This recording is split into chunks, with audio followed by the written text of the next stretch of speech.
Hey guys, I know it's been a while since my last video, but today we're going to install the Import Road Apple CarPlay module in the VF Mylink system. See how it goes. So they give you this cool little booklet to help you through the installation, so I'm going to be following this and should be taking it step by step. For step one, we're going to remove the trim just above, or actually just below the Mylink, so this one here. Trim removal tool is recommended, however I don't have one. You can use a screwdriver with some electrical tape just wrapped around it so you don't damage your trim. Just going from the corner, started with this side first, just going from the corner. You can see I just went in there and that's loosened it up, so a few of the clips are starting to pop off and just gotta work your way through. Okay, so that's the left side out. We can see that this middle hazard button does not come out, so there's kind of the piece there. There's a fair few clips on it. Just jumped in here and levered that off there, and that's popped this side. A little bit loose now, and now I can work my way through. Alright, so that's the right side off as well. Step 3 is to remove these two hex bolts. They can be removed with a 7mm socket. So now that those two hex screws are out, we can remove the air conditioning fascia. This connection here will need to be unplugged, which I've already done, and it's also held in underneath by a couple clips, so you might have to get your trim removal tool in there to pop those. Now we need to remove the main Mylink screen. We need to take out these two hex screws fasteners. They are the same as those first two, so 7mm socket. Now I've loosened this, just want to go around underneath and use your plastic trim tool to pop off those clips there. There's a few, I haven't got the top off yet, but you need to go around the outside and the top as well. Now I've loosened the main Mylink screen. I'm slowly taking it out, but we're gonna need to disconnect these cables here before we can actually take it all the way out. Next step is we need to remove the 4 fasteners in the main radio box. I've already taken 2 out. These ones here seem to be a little bit more difficult to get to, and my socket doesn't, well, my ratchet attachment doesn't seem to be able to make it in there, so I'm going to use the screwdriver attachment instead. Now the main radio box can be pulled out. We're going to have to disconnect all of these connectors first though. Okay, I found removing these connectors kind of difficult. This one, like the blue one, and that black one there, a similar sort of thing, but you need to, there's a clip on the top, you need to push it down and then it'll disengage from that and you can take it out. That one's pretty straightforward. The big one is kind of like, this one here is kind of like a lever that you need to push the clip down and then push the lever at the back down, and then it can come out. So that black one there, that more or less just pulls out. There we have it. That is the back of the Mylink system. I guess for a model year 14 or 15. So the instruction booklet kind of suggests to wire everything up before you put it in the car. So these next few steps, as I wire this setup together, I'll wire it up and then I'll put it in the car. So this is the video interface box. And the first step is to flick down, it's probably not focusing, flick down these connectors, 1, 7 and 8, and that's the setup for the VF. So we need to connect the touch input cable into the video box. So that is number 10 for those playing at home with the booklet. Now we need to connect up the GVIF out cable. That is number 2 to this spot on the front of the video box, or back I guess, not sure, where it says GVIF out. Now we need to do the same for the GVIF in, and that is number 1 for those with the booklet. So this GVIF in cable will actually have a cable from the Mylink screen plugged into it later on, once we're wiring it up in the car, whereas this GVIF out will be plugging into the main radio.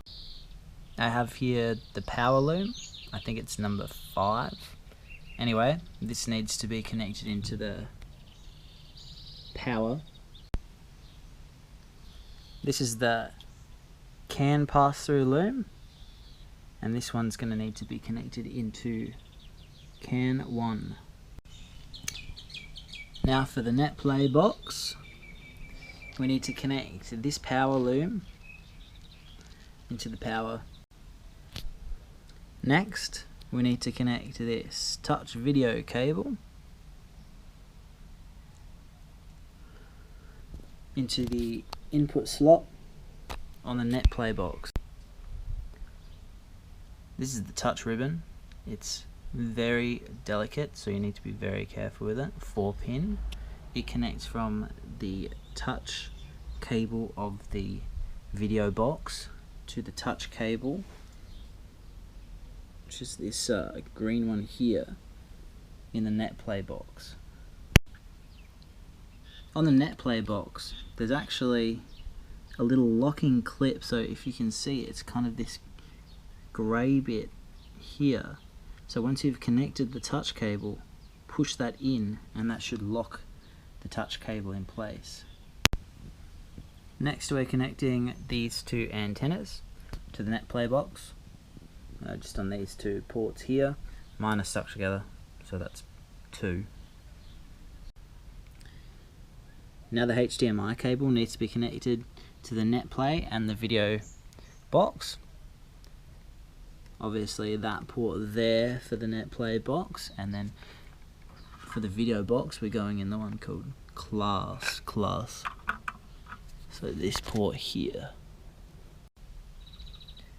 Next step, grab the pass-through loom and we're connecting it back into the back of the Mylink box. I've just connected it up, but I found that you have to kind of have this lever down to start with, and then you connect it up and then you push the lever up and it pulls the wires and the whole connector in a bit better. Now we need to connect these 2 L and R audio out cables to these ones on the back of the pass-through loom. So mine's already been connected up, but on this audio loom there's a spade terminal labelled GMLAN, GMLAN. This white cable is labelled MMI. So that white cable from the video power loom needs to connect up to the spot labelled GMLAN.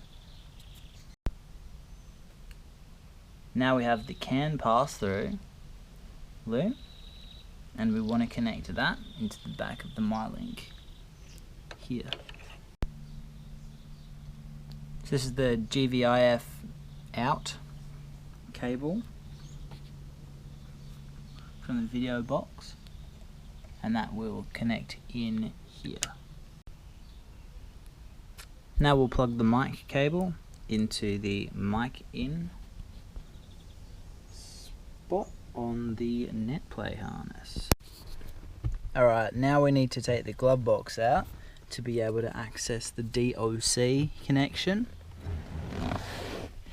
Underneath here there are 6 of these clips. I don't know if we can see it very well, but this is the clip here. All you need to do is get a screwdriver, click it underneath and pull it out. It needs to be straight down though, and then you can take the rest of the clip out. Here's an example of one of the clips taken out. This is a lot more flexible. You can flex that a lot more now that this top part's out. So that's pretty much what we're doing, taking the top part out and allowing this bit to flex and be able to come out from where it is. Okay, I said 6 clips, but it's actually only 5. It's 1, 2, 3, 4, 5, and the liner comes out like this. Alright, next step is we need to remove the glove box. So there are 4, I think, hex bolts in here that we need to remove. They're the same 7mm as everywhere else, but I believe they're a little bit longer, so don't put them with the rest of your bolts. Okay, so the next step is to take the glove box out. There were 3 hex screws up here, 7mm like before, that I've already removed, and underneath there's another 3, one in there, along here, that we need to take out. So now that I think about it, it actually might be a bit easier to disconnect everything from the back of the Mylink and to thread it through to have it in this area so that it'll be easy to connect it up. Then I'm going to have these boxes sitting in here somewhere, and I'll cable tie them in so they don't go anywhere. The reason we took off the glove box is to access this DOC connection. So the DOC connects to, where is it? This connector here. So this connector will connect straight up under there, and that will allow us to power the unit, and you can run the wire in behind here. Okay, so I've thrown these up here. They don't look good, but I do want to connect it all up and make sure it all works before I clean it all up, and otherwise I might just have to take it out again anyway. So let's put some of this stuff back and connect it all up and see what happens. Alright, so I've connected the Mylink back up. That's the pass through, that's the other pass through, and there's that middle giveth out cable. So now I need to connect all of the actual VF Mylink cables into these pass through harnesses. Alright, getting this Mylink in was actually quite difficult because there wasn't much room behind the actual unit. These extra harnesses, the pass-throughs, needed to be pushed up and off to the side, or just at least above this, because there just wasn't room. Hopefully the Mylink screen actually still fits in, but we're going to find out soon. Put the 4 fasteners back in. That's the 7mm hex heads. Make sure you use the shorter ones rather than the ones from the gearbox, because from the glove box, because the glove box ones are longer. Alright, now don't forget to click those 3 cables back into the back of the Mylink screen, and then chuck it back on, click those clips in, and then throw these 2 hex screws in there. Now I've just put this air conditioning fascia back in, but I've actually found it was much easier to put it back in once I removed these two chrome bits of trim. So maybe that's a good idea. They kind of come out this way, so in, out like that. Here are their clips along. But obviously fitting it in is a lot easier once you take these off. Alright, now for the moment of truth. We can find out if it worked. Start it up.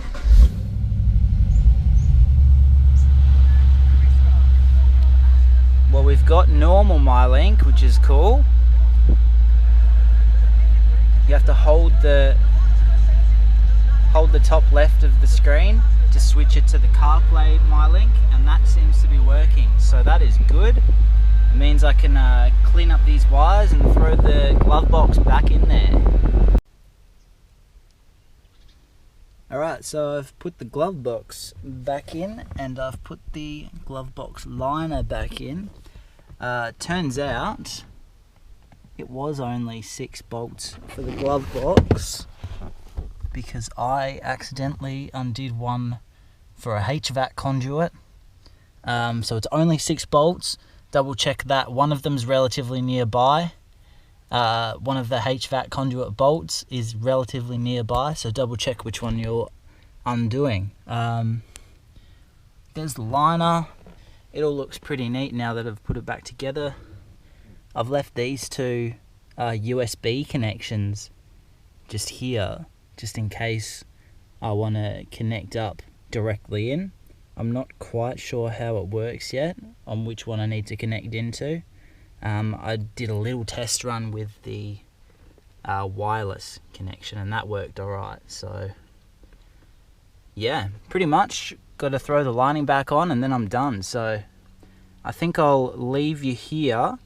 Thanks for watching. I guess I might do a review of the CarPlay at some point. I don't know if this video gets 40 likes, because I can't really be bothered, but if there's some demand for it, then I'll probably do